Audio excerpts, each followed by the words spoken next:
હું તો કંટાળી ગઈ છું તમારાથી રોજ રોજના ઝઘડાથી. હું તો જાઉં છું ઘર છોડીને. હા હા જા, જાતી હોય તો જા. ઊભી રહે મનીષા. ના મમ્મી, તમે મને ન રોકતા. હું તને રોકતી નથી. આ થેલો લેતી જા, તારા કપડા છે, તું ભૂલી ગઈ. શ્રાવણ મહિનો કોને કોને રહેવાનું છે? આપણે તો આખો મહિનો રહેવાનું છે.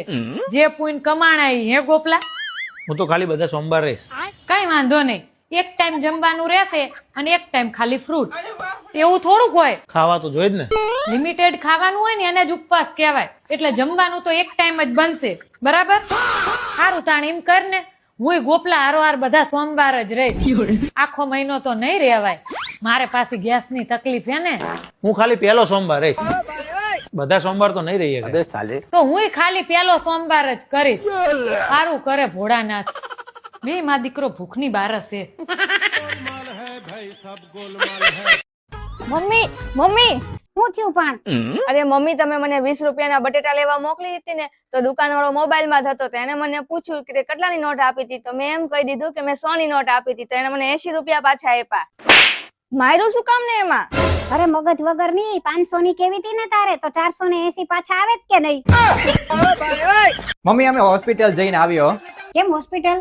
આ મનીષાની તબિયત નથી હારી અને કાલની ઉલટી થાય છે. અરે એમાં હોસ્પિટલ જવાની કાંઈ જરૂર નથી. આ તો હારી વાત છે, ઘરમાં મહેમાન આવવાના છે. ઠીક, સારું. તો એક કામ કર, તું ચા બનાવી નાખ, હું નાસ્તો લેતા આવું. અહીંયા આવો તો. હા બોલ. મમ્મીને પૂછો તો કેટલાક મહેમાન આવવાના છે. મમ્મી કેટલા મહેમાન આવવાના છે?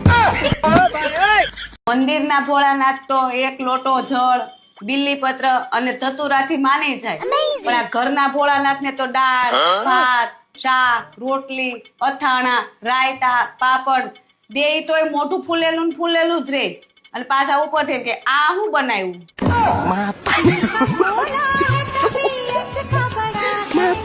મંદિર મારી પાસે મોબાઈલમાં રિચાર્જ કરાવવાના પૈસા નથી, પણ હગાવાલાને તો એવું જ કહું હું કે આવતા વર્ષે થાર લેવી હે. પાછું પડવાનું થાતું જ નથી. પાડોશી હિન્દી વાળા હોય ત્યારે એલા પણ આ કોણ છે બપોર વચાડે હક નથી લેતું? ઓય બેનજી, તેરા છોકરા બપોર વસાડે હક નહીં લેતા है, मेरे आंगणे में रमता है, नकरी रायडू જ નાખતા है. બાજુ વાળાને સોને દેવાય શાંતિ से બપોરે. અને આ કચરા કિસને નાખ્યા मेरे घर के सामने, मारा आंगणे में? આ तेरे छोकरे का જ લખણ હોય આવા. क्या बोल बोल करती है? मेरे को खबर पड़ती है तू क्या बोल बोल करती है. किसने કીધું आपको મને હિન્દી નહીં આવડતા है? મને भी हिंदी आवड़ता है. અને तेरे छोकरे को समझावना, बपोरे शांति से रमे. मेरे आंगणे में कचरा હવે નાખતા મેં ભાડી ગઈ ને તો મગજ મારી હો જાયગી તારી હારે મારે. અને બીજી વાર કકડાટ કરેગા ને બપોર વસાડે તેરા છોકરા તો મેં બાંધુંગી તેરે હારે. મારી હાડી પાછી મને કે હિન્દી નથી આવડતું. મારો પેલો નંબર હતો હિન્દીમાં. હા, આવા ને આવા. હાલો ને સાહેબ, જલ્દી જોવો ને મારી વહુને શું થયું છે. આ જોવો ને મારી વહુને કાંઈ સંભળાતું નથી. ઉભા રહ્યો, હું જોઈ લઉં. એક મિનિટ હો. હા હા હા, મને ખબર છે ને, આ સેલ લાગેલો છે, હાંજે જાશું આપણે. સેલ લાગ્યો છે? ક્યાં લાગ્યો છે? આ તો બધું સાંભળે છે. હા, ઈ એને એવું જ છે, ક્યારેક સંભળાય ને ક્યારેક નથી સાંભળતી. જોજો હમણાં. મનીષા, હાંજે રસપુરી બનાવજે. હે, શું કહો છો? જો જોયું ને તમે? મને બધી વાત સમજાઈ ગઈ છે કે આને કઈ દવા આપવાની છે. અલ્યો, આ હવાર બપોર હાંજ આપજા રહેજો એટલે આને બધું હરખું થઈ જાય. ના ના, મને બધું સંભળાય જ છે, દવાની જરૂર નથી. આ તારી વહુને સમજાવી દેજે. હું એક કહું તો ઈ બે બોલે છે. એમ? ઉભા રહ્યો, બોલાવું. મારી હામું કયો એટલે હમણાં કહું એને. મનીષા, અહીંયા આવતો. હા બોલો. કયો તો મમ્મી, હું જોઉં છું એ હું બોલે છે. 1 2 જો જોયું ને? મનીષા, જો તો ખરા અત્યારે સાયન્સ કેટલું આગળ વધી ગયું છે.